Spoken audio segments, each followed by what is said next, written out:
What's up? What's going on? This is Pastor Michael JT Fisher, and it is another time for us to sit down and answer some of your questions. What's up with that? The solo edition. Just me.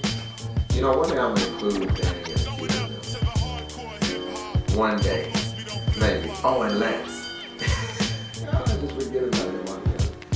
Anyway, so if you have any questions that you would like for me to answer, because I can't really sit down with everybody and answer their questions one-on-one, feel free to put it on Twitter or Instagram or even Facebook using hashtag AskPFish. It's right there on the bottom of the screen.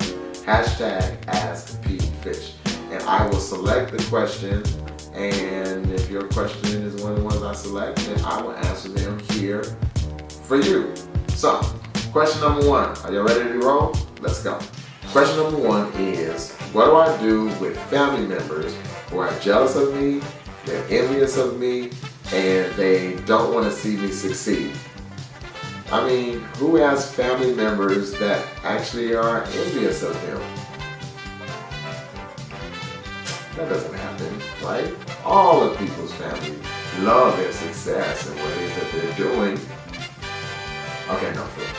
So, unfortunately, I am quite familiar with this subject, and I'm not the only one. David, his own son, wanted to see him dead. Absalom couldn't stand him. You know, you've got Saul, who was jealous of David, who, while they weren't technically a father and son, it was like spiritual father, spiritual son. It's all the same thing. It's hurtful. I understand. It's painful when your own flesh and blood are those that you take and put in that seat as father or mother or big sister or big brother.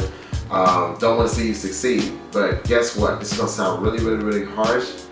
That's life. Okay? And what better training grounds on how to deal with haters than if you can master dealing with someone who's related to you being a hater, then you can definitely handle people whom you do not know hating on you. Listen, you handle them the same way you handle any other hater. You bless them, you pray for them, you do good, okay? And you don't trip, you love them anyway. And when you see them on the holidays, just embrace them and kind of don't like rub it in their face how blessed you are, because obviously that's the problem.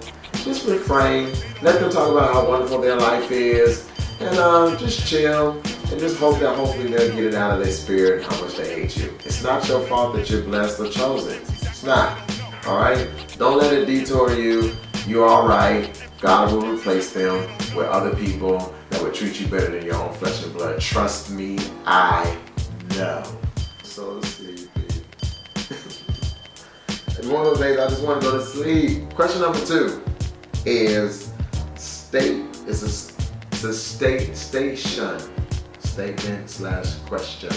Get it? Or statement. So it would be a question. Anywho, I don't want to make this seem like a commercial, but I have a nonprofit organization which helps with men and women who suffer from emotional and physical abuse. I still suffer from depression at times. I have a fear of speaking in public, and now I'm questioning my purpose. Alright. That's how you know you are called to do what you're doing. Wherever it is that you feel inadequate, wherever it is that you feel afraid, 9 times out of 10, that's where God wants to get glory, and that's just the trick of the enemy to make you feel insecure. So for example, I preach, but I hate standing and talking in front of large crowds. I know, you can't believe it. I know you're like, oh my gosh, are you serious? I've preached, I've performed, and stood before thousands. A sold out crowd at Staples Center and the Verizon Center, 40,000 people. And every single time when I get up, I feel like I want to fall out. Even at Greater Zion. You know, when I'm looking out in the audience and seeing a packed church, I'm terrified. But that's how I know that God will get glory. See, God calls us to things that we feel that we're inadequate in, and that we feel like we don't have the proper tools to do, because then we're forced to lean on Him and only Him. And then when we do a good job, we give all glory and credit to Him.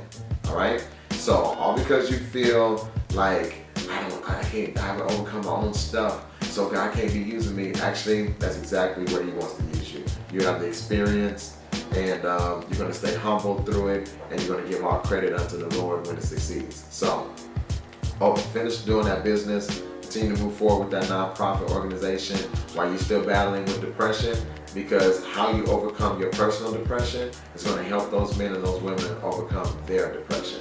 All right? And your fear that you're feeling is just a reverence. Your spirit is saying, just remember, it's not you doing this, it's God.